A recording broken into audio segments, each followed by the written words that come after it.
Hoy es 16 de agosto del 2017. Un tema interesante, de moda, actual. El fiscal tiene que argumentar jurídicamente las causas por las cuales entonces justifique que se debe prorrogar un año más esa medida de aseguramiento de privacidad de la libertad para los casos excepcionales que introdujo la ley 1786 al reformar pues entonces el Código de Procedimiento Penal. La 1786 subroga la 1760, que trae un catálogo de delitos, pero que la 1786 le suma entonces los delitos del título cuarto, o sea, los delitos de carácter sexual.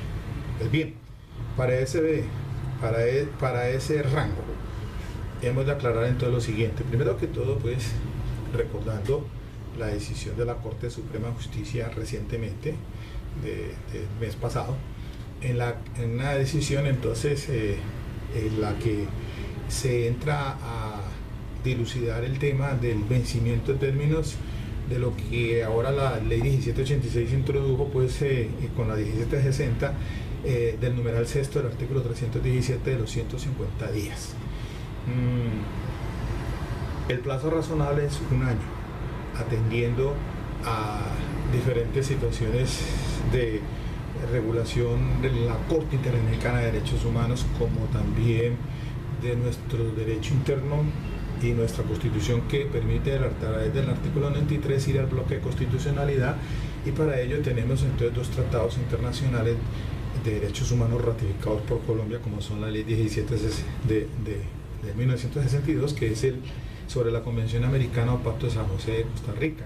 Lo mismo la ley 74 del 68, que es la del Pacto Internacional de Derechos Civiles y Políticos, ley 16 del 72, perdón. Pues muy bien, entonces incluso hablamos del control convencional ex oficio que le corresponde a los jueces, de regular entonces porque la Convención Americana indica de que ellos deben de hacer un parámetro de bloque de constitucionalidad frente a lo que regula la Corte Interamericana de Derechos Humanos, que controla la Convención Americana, con el derecho interno. Por eso es radicado entonces del juzgado octavo penal del circuito, que ejerce un control de constitucionalidad de oficio sobre una decisión, una apelación de un juez que impuso una medida de aseguramiento. Entonces la revoca, pero para imponer una medida menos restrictiva o menos lesiva. Bien, entonces hay que hacer un preámbulo a esto. Ahora entonces el fiscal pide la prórroga de la medida de privacidad de la libertad por un año más. Entonces lo hará entonces con fundamento como está en la ley 1786 para esos casos particulares, porque a pesar de que la Corte Suprema de Justicia dice claramente que ese plazo razonable no debe ser para ningún caso más de un año, eso es claro, pero como la ley 1786 establece unas excepciones a esos delitos pues ante la justicia especializada, los delitos de corrupción a que se refiere pues la ley 1474 del 2011, el asunto pues cuando se trate de dos o más acusados, y también delitos de carácter sexual.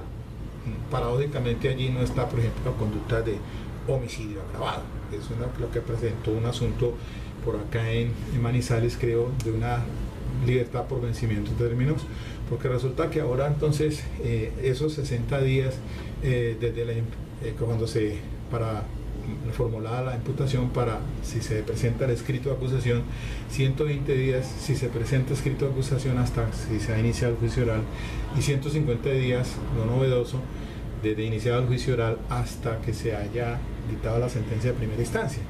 Entonces se duplican para estos casos, y eso es lo que introduce la 1786, que tiene vigencia a partir del 1 de julio de este año. Allí entonces pues atendiendo a esta disposición pues de la ley 1786, entonces el fiscal en esos casos pues va a pedir entonces la prórroga por un año más, pero tiene que tener unas razones bien fundadas para hacerlo. Eso no es que porque la 1786 así lo establece, sino que tiene que hacerse referencia a lo que ha indicado la Corte Interamericana de Derechos Humanos, el Comité Interamericano, en aplicación a la Convención Americana, los casos que se han dado a la luz de esta jurisdicción especial y que han sido recogidos entonces por la jurisprudencia constitucional.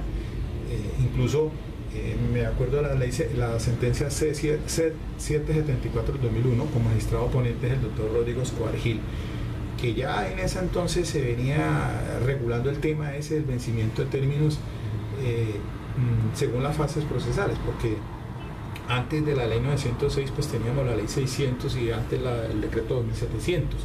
Quizás sobre ese es que se reguló el punto de sobrevencimiento de términos, pero nada se hablaba entre iniciar el juicio oral y si se hubiera dictado sentencia. Eso viene a ser ahora novedoso, es con la vigencia de la ley 1760, subrogada por la 1786, lo de los 150 días en juicio. Antes no.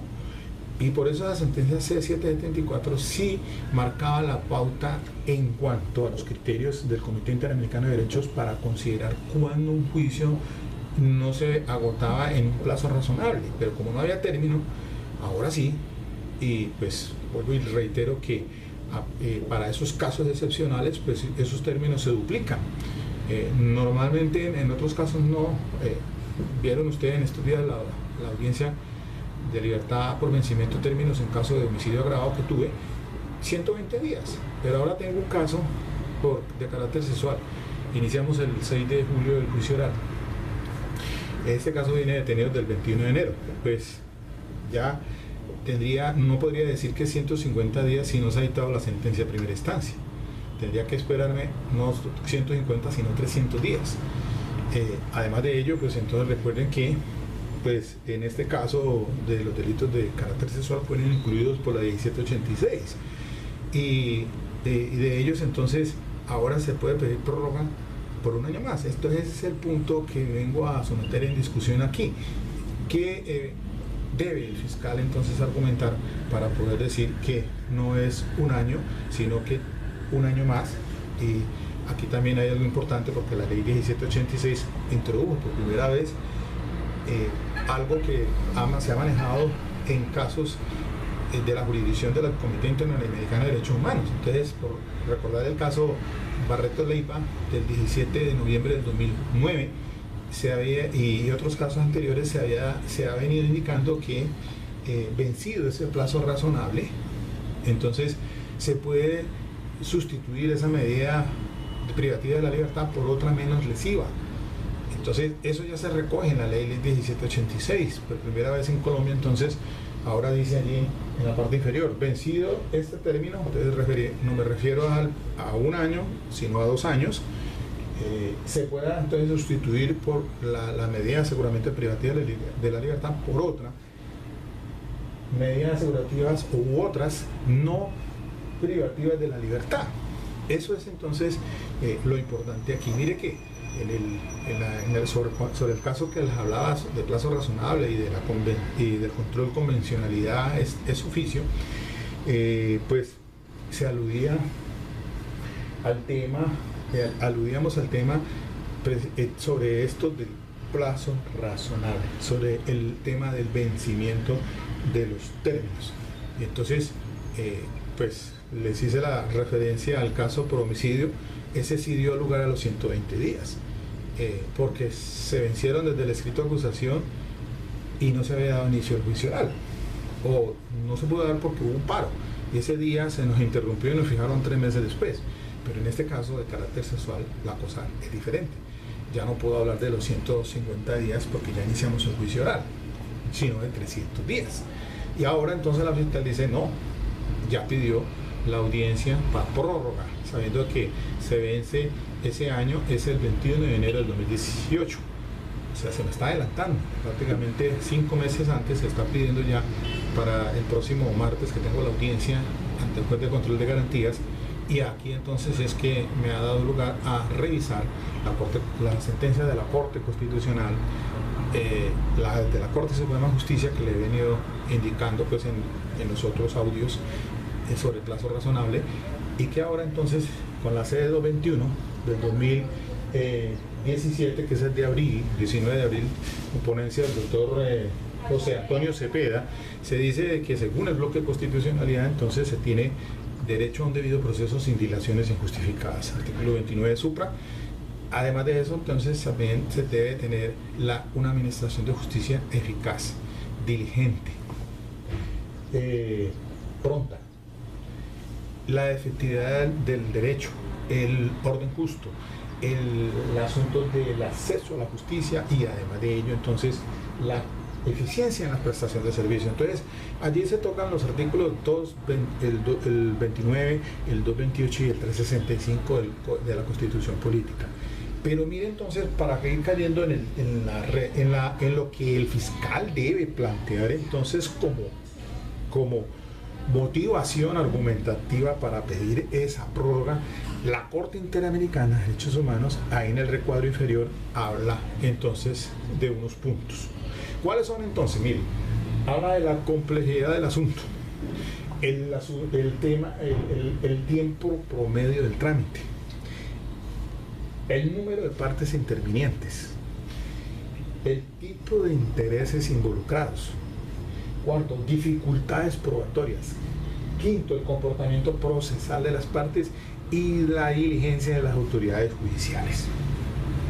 Esos son los tópicos en los que debe ubicarse el señor fiscal para decir entonces si su caso se ajusta a esos parámetros del que señala la Corte Interamericana de Derechos Humanos a través del bloque constitucional, que ir a la Convención Americana y al Pacto Internacional, y los casos entonces que se han resuelto allá en esa jurisdicción, que obviamente tienen aplicación para acá, para nuestro derecho interno. Entonces, si por hacer el ejemplo, en el caso que tengo, es un delito de carácter sexual, es un acto sexual abusivo menor de 14 años, ahí vamos entonces el fiscal con su representante de víctimas, voy yo, defensa, y además irá seguramente el Ministerio Público.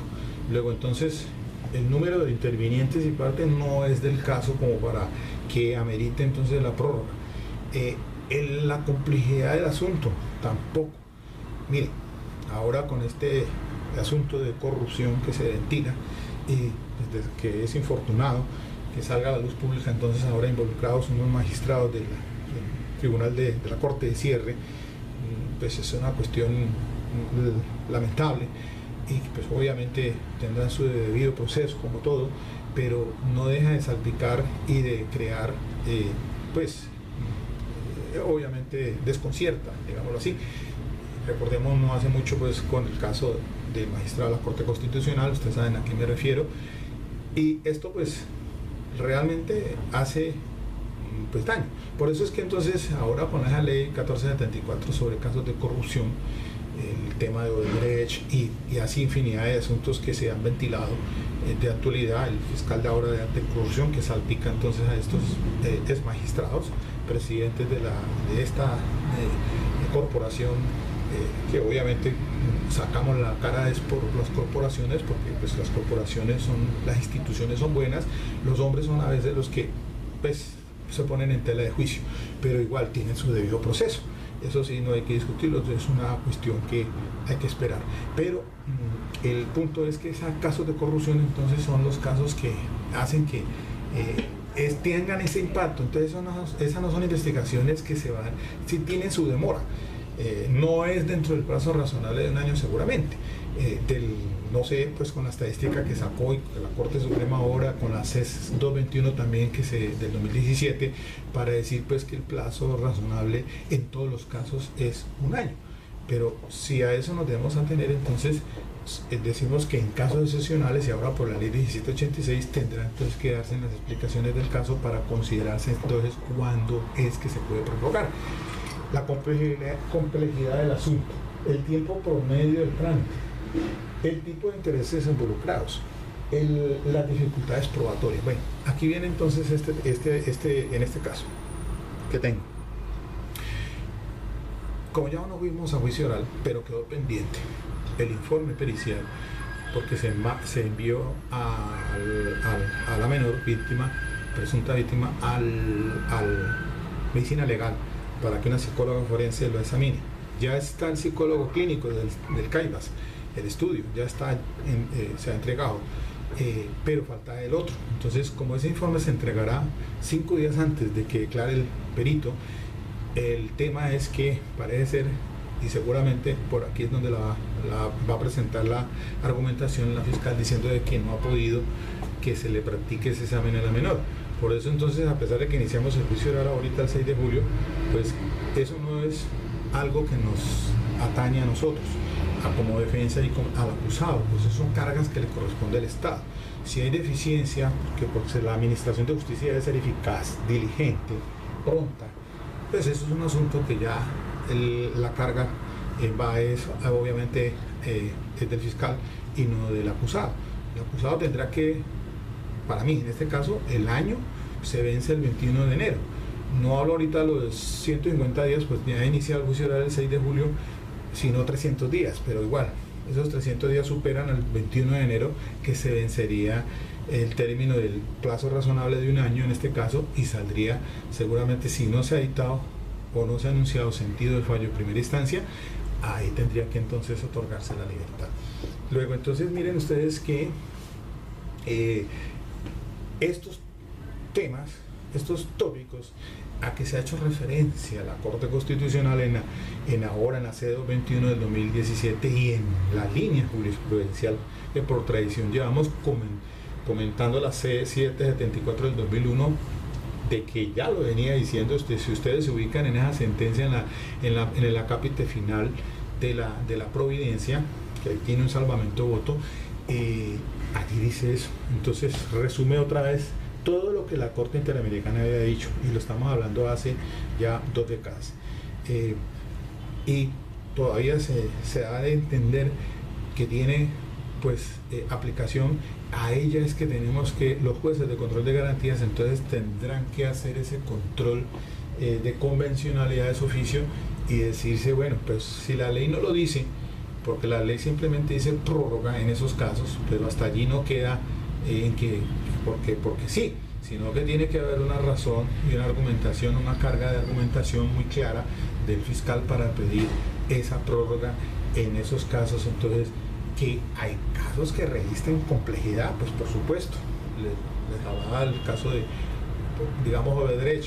Es un asunto pues que obviamente eso tiene repercusión social, tiene seguramente son numerosos los intervinientes, las partes que ahí actúan. El tema de ahora mire, la cuestión de el comportamiento procesal de las partes. Ahí entonces, si el 317 habla, pues obviamente de que esas, cuando generan, dilatan los procesos, que no es el caso, porque aquí en este evento, puntualmente iniciado el juicio oral, se dio a ello fue porque se consiguió incluso una constancia firmada por el interno que en caso de que no lo sacaran al estrado judicial se continuara o se iniciara el juicio oral, porque pues ya yo tengo una teoría del caso planteada. Estoy hablando en ese caso lo del síndrome de alienación parental, y hay elementos materiales de pruebas que vamos a debatir en juicio oral. Entonces a mí me conviene es que el proceso no se me retarde ni 2 años ni 3 años, sino que se haga una pronta, diligente y cumplida administración de justicia, y el acceso a ella no solamente también del acusado, obviamente de las víctimas. Entonces aclarar las cosas, es que esos son los resultados a que esperamos. Entonces no ha sido dilación de la defensa, no hemos provocado absolutamente nada. Como le digo, le salía al paso si el IP, que esa sí no es causa razonable, he dicho yo, porque si no lo saca el problema es del Estado, del IP. Pero bueno, ahí eso se subsanó para poder darle marcha entonces a esa investigación lo más pronto posible. Luego entonces, para cerrar y concluir por la escasez del tiempo, los 20 minuticos apenas, tengan en cuenta esto, mis queridos colegas, fiscales, jueces de control de garantías, defensores. Hombre, ahí está la referente de la Corte Constitucional, la línea jurisprudencial, y de la Corte Suprema también de Justicia recientemente, pues sobre el tema puntualmente. Bueno, mis queridos amigos, hasta aquí entonces este ejercicio académico. Espero que les sirva. Consulten esta jurisprudencia de la Corte Constitucional y entonces tengan en cuenta para esto que se viene entonces allí. Dale, Lin, si te gusta.